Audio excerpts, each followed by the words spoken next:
الفكر يا إنسان لو أطلقته متأملا في قدرة الرحمن لخضعت إجلالا.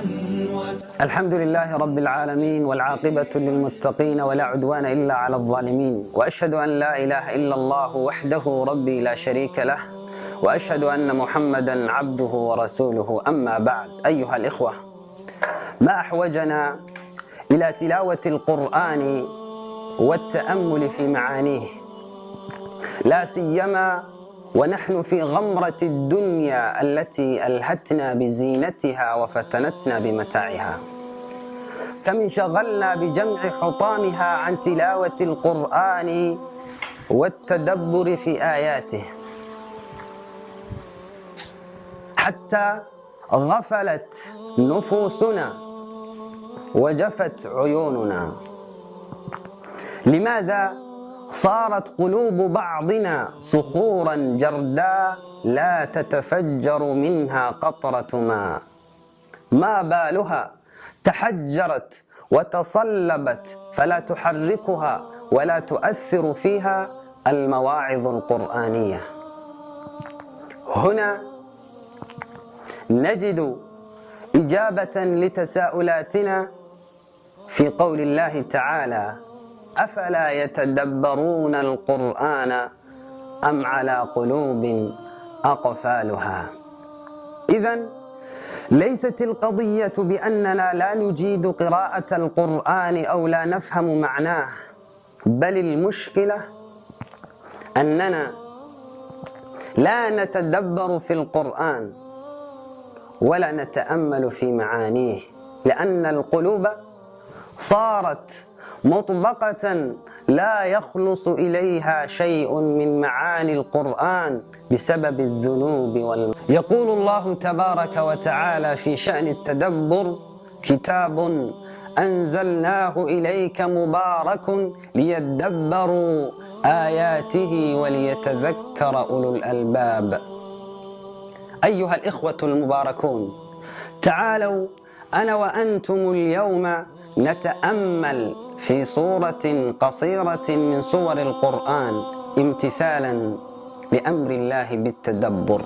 صورة مع قصر كلماتها ووجازة ألفاظها تحوي من المعاني ما الله به عليم. صورة تختصر لنا حكاية اسمها الدنيا وتعلن انتهاءها عبر زلزلة عظيمة.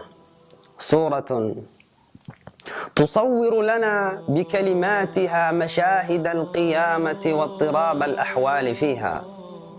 صورة تجعلنا نقف مع أنفسنا وقفة جادة ونسألها ألف سؤال وسؤال. لعلكم عرفتم هذه الصورة، إنها صورة الزلزلة، وما أدراكم ما الزلزلة. يقول الله تبارك وتعالى: إذا زلزلت الأرض زلزالها.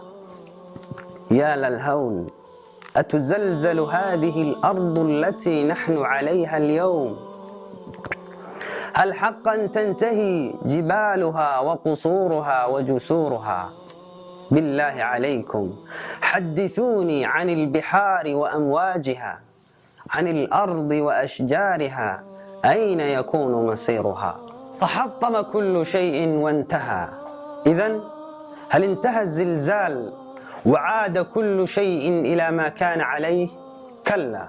يقول الله تبارك وتعالى: وأخرجت الأرض أثقالها، أي تقذف الأرض مكنوناتها وتخرج ما في بطنها. وهنا تستسلم جميع الخلائق لأمر الواقع، فلا تحرك ساكنا إلا ابن آدم فيقول مندهشا متعجبا مستنكرا: ما لها؟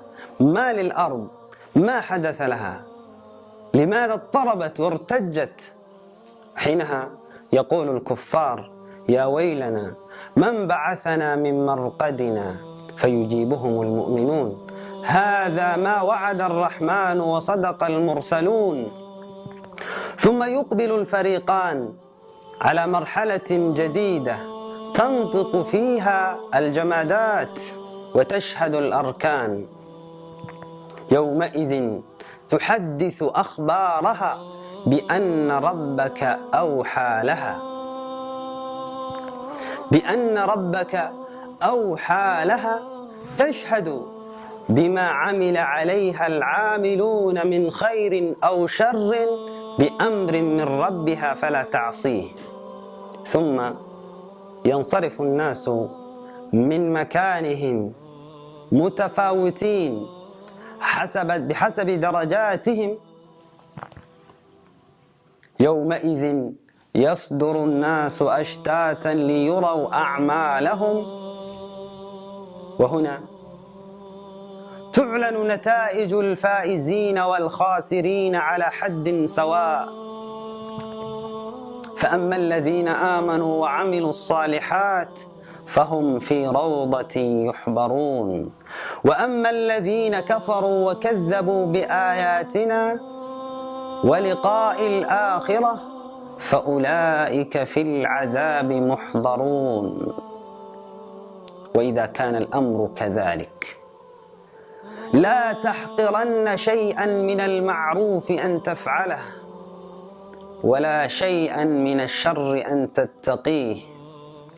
فمن يعمل مثقال ذرة خيرا يره، ومن يعمل مثقال ذرة شرا يره. وفي الختام، يا صاحب القرآن يا ابن الإسلام، إن أردت حق صرفا والعلم ناصعا والخبرة محكمة فعليك بالقرآن، فعليك بالقرآن. والسلام عليكم ورحمة الله وبركاته.